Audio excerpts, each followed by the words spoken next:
प्रेम और त्याग का बंधन। अनन्या और आदित्य की प्रेम कहानी किसी फिल्मी कहानी से कम नहीं थी, लेकिन इसकी शुरुआत बेहद साधारण थी। दोनों की मुलाकात कॉलेज के एक सांस्कृतिक कार्यक्रम में हुई थी। अनन्या, एक जीवंत और आत्मविश्वास से भरी लड़की, मंच पर कथक नृत्य प्रस्तुत कर रही थी। उसकी थिरकन और आंखों में छिपी मासूमियत ने आदित्य को मंत्रमुग्ध कर दिया।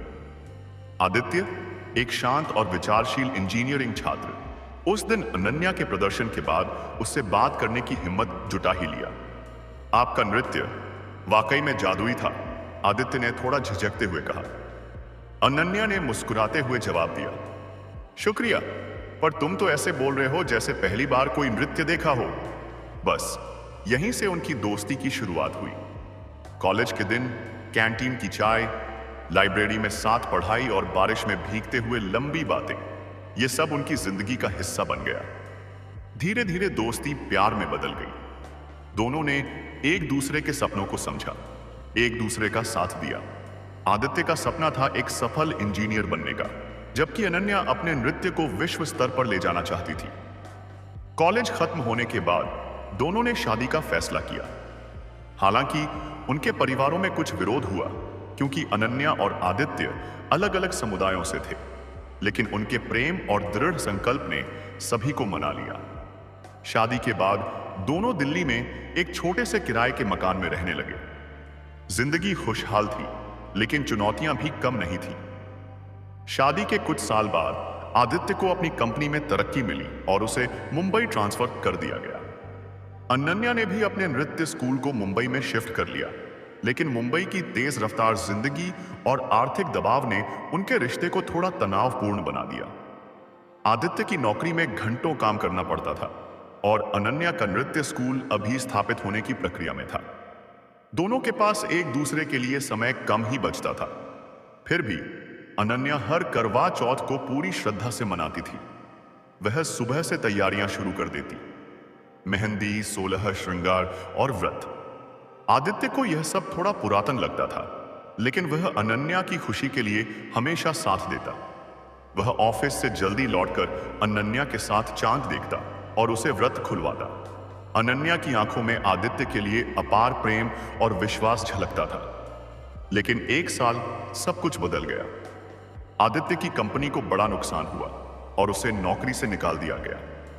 यह उनके लिए एक बड़ा झटका था। आदित्य, जो हमेशा आत्मविश्वास से भरा रहता था, टूटने लगा। वह रात रात भर जागता, नई नौकरी की तलाश में भटकता। अनन्या ने अपने नृत्य स्कूल को और मेहनत से चलाया ताकि घर का खर्च चल सके, लेकिन आदित्य का मनोबल गिरता जा रहा था।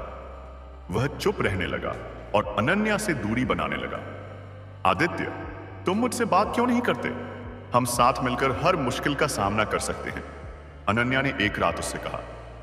अनन्या, तुम नहीं समझोगी, मैं एक असफल इंसान हूं। मैं तुम्हें वह जिंदगी नहीं दे पा रहा जो तुम डिजर्व करती हो, आदित्य ने उदास स्वर में कहा। अनन्या ने उसका हाथ पकड़ा और कहा, तुम मेरी जिंदगी हो आदित्य। सफलता असफलता तो आती जाती रहती है। मैं तुम्हारे साथ हूं, हमेशा। उस साल करवा चौथ का दिन आया।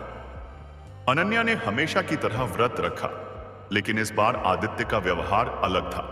वह सुबह से चुप था और ऑफिस इंटरव्यू के लिए निकल गया। अनन्या ने सोचा कि शायद वह व्यस्त है, लेकिन उसे इस बात का दुख था कि आदित्य ने उसे करवा चौथ की बधाई तक नहीं दी। अनन्या ने दिन भर अपने नृत्य स्कूल में बच्चों को पढ़ाया, फिर घर लौटकर करवा चौथ की तैयारियां की। उसने मेहंदी लगाई, लाल जोड़ा पहना और पूजा की थाली सजाई, लेकिन आदित्य का कोई अता पता नहीं था। रात के 8 बज गए, चांद निकल आया, लेकिन आदित्य घर नहीं लौटा। अनन्या का मन बेचैन होने लगा। उसने आदित्य को फोन किया, लेकिन उसका फोन स्विच ऑफ था। अनन्या की आंखें नम हो गईं। वह बालकनी में खड़ी चांद को देख रही थी, लेकिन उसका मन उदास था। क्या आदित्य को अब मेरे व्रत की, मेरे प्रेम की कदर नहीं? उसने सोचा। तभी दरवाजे की घंटी बजी। अनन्या ने जल्दी से दरवाजा खोला, लेकिन वहां कोई नहीं था। सिर्फ एक लिफाफा पड़ा था जिस पर लिखा था, अनन्या के लिए। लिफाफे में एक पत्र था। अनन्या ने कांपते हाथों से उसे खोला। पत्र आदित्य का था। उसने लिखा, प्रिय अनन्या, मुझे माफ कर देना। मैं तुम्हें उस तरह का प्यार और सम्मान नहीं दे पा रहा जो तुम डिजर्व करती हो। पिछले कुछ महीनों में मैं टूट चुका हूं। मैं नहीं चाहता कि तुम मेरे कारण दुखी रहो।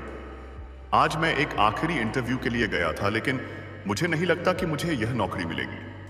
मैं तुम्हें और बोझ नहीं बनना चाहता। शायद तुम मेरे बिना बेहतर रहोगी। तुम्हारा आदित्य। अनन्या के हाथ से पत्र गिर गया। उसका दिल जोर जोर से धड़क रहा था। वह समझ गई कि आदित्य गलत फहमी में है। वह तुरंत घर से निकली और आदित्य को ढूंढने लगी। उसने उनके दोस्तों, रिश्तेदारों को फोन किया, लेकिन किसी को आदित्य का पता नहीं था। रात गहरी होती जा रही थी और अनन्या का व्रत अभी तक नहीं खुला था। अनन्या ने हार नहीं मानी। वह उस पार्क में पहुंची जहां वे दोनों कॉलेज के दिनों में अक्सर मिला करते थे। वहां एक बेंच पर उसे आदित्य बैठा दिखाई दिया। वह अकेला, उदास और खोया हुआ सा लग रहा था। अनन्या उसके पास गई और बिना कुछ कहे उसका हाथ पकड़ लिया।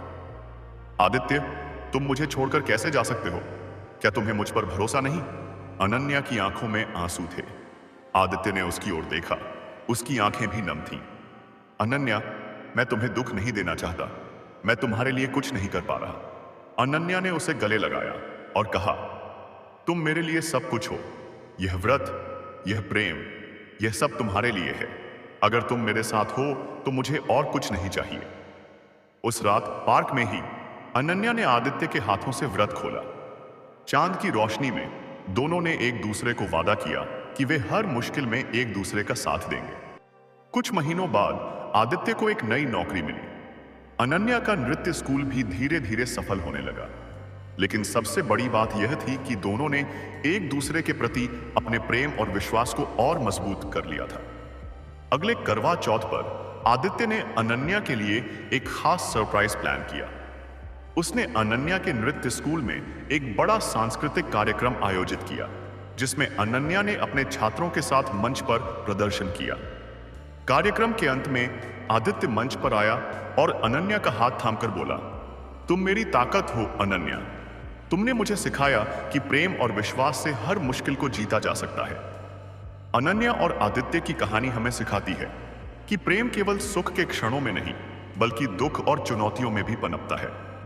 करवा चौथ का व्रत केवल एक रस्म नहीं, बल्कि उस अटूट विश्वास और समर्पण का प्रतीक है जो दो लोगों को जीवन भर के लिए जोड़ता है।